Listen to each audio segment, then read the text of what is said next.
اشرف غني خپل ځینې واک امرالله صالح ته وسپاره.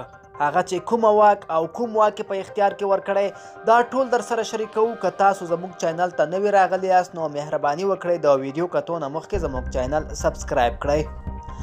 افغان ولسمشر محمد اشرف غني کډوالو او کورنیو بېځایه شویو ته د ځمکې ویشلو او له ملګرو ملتونو نادولتي ادارو او مدني ټولنې سره د چارو همغږۍ کولو واک خپل لومړي مرستیال امرالله صالح ته وسپاره.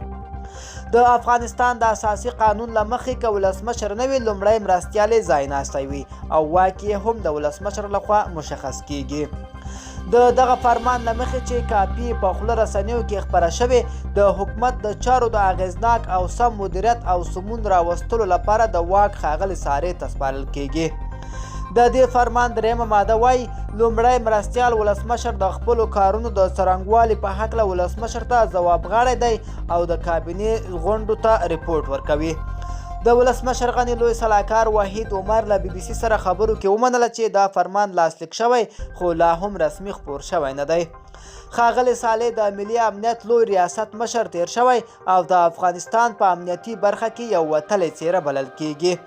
د خوله رسنیو ځینې افغان کارونو دې خبرو ته غبرګون ښودلی او ښاغلي صالح ته یې د امنیتي واک نه سپارل د نوموړي له پامه غورځول بللی دي.